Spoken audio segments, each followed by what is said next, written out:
Hi everyone, we'd like to introduce our final year project Inflo, News Data Processing for Fake News Detection.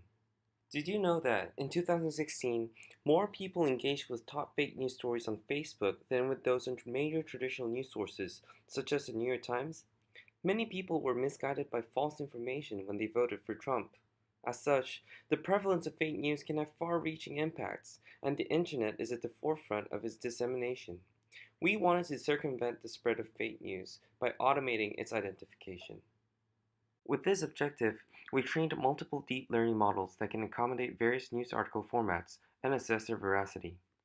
These models were packaged into an API with Flask so that it can be used for a web application. Here's an overview of the system we have developed. We mainly consider three types of input formats: text, text and image, and a claim accompanied by an evidence snippet that it will be checked against. Depending on the input, a specific trained model will receive the input and predict its veracity as true or fake, or its news label, such as reliable, clickbait, rumor, and so on. The prediction result will be illustrated in a user-friendly graphical interface.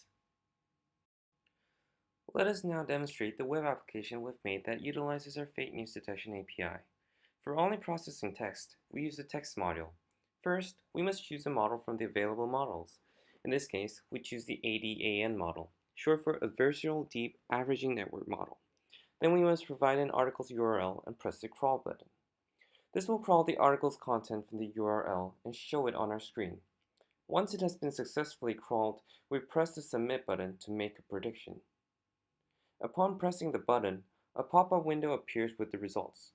As you can see on the left, each paragraph has been given a label and highlighted based on the legend on the right, and the prediction result for the entire article is shown below that legend. If you hover away from the article, you will see that the text is highlighted with varying intensity at different parts, which represent attention weights. The darker coloring indicates that the model focused more on that part of the article to make its decision. In this case, you can see that Putin was strongly highlighted and therefore helped make the model make its decision that the article is political. Next is our multi-model text and image module. The process is the same as the text module.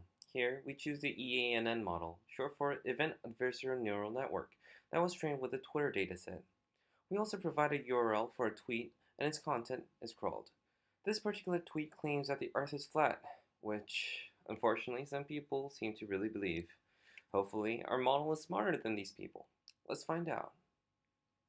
Ta-da! For the results, we see that our model was thankfully smart enough to tell that this tweet contains false information. This particular EANN model makes a binary decision, either true or false. The key difference with the text module is that if you hover over the image will also be highlighted according to a label in the legend. Last is our query module, which sets a claim against an evidence snippet. This is different from the previous two modules in that, on top of a stylometric assessment, it also does fact-checking.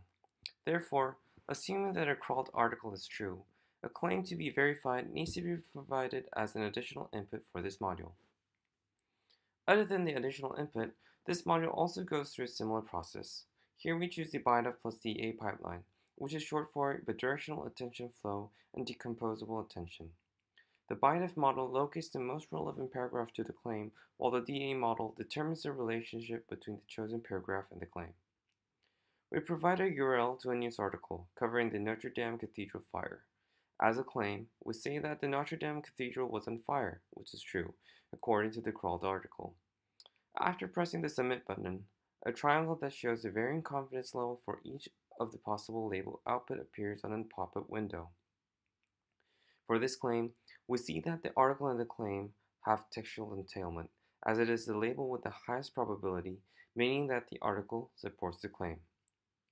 We can further test this pipeline by stating the opposite, such as Notre Dame Cathedral was peaceful, making no mention of the fire to make it more tricky. The same triangle with different probabilities appears in the pop-up window, showing a 100% contradiction. As we have demonstrated through these three modules, we have developed a robust API that can identify fake news. We believe it will be a crucial feature for Inflo, a news aggregation platform, to improve the quality of news that appear on it. Despite our contributions, the battle against fake news is far from over. Our models have varying accuracies, ranging from 70 to 98%. The limited performance may be improved by more complicated neural network architectures and algorithms, but from our experience, we realize that the area that requires the most improvement is a collection of a well-annotated, large, high-quality dataset. Without an agreement on what articles are true and without informative annotations that can be useful capturing various forms of fake news, deep learning approaches will continue to struggle in providing trustworthy predictions in the fake news domain. We have really enjoyed our battle against fake news, but we look forward to enjoying it even more upon acquiring a reliable dataset and powerful computational resources that would have enabled us to better identify fake information and reveal the facts.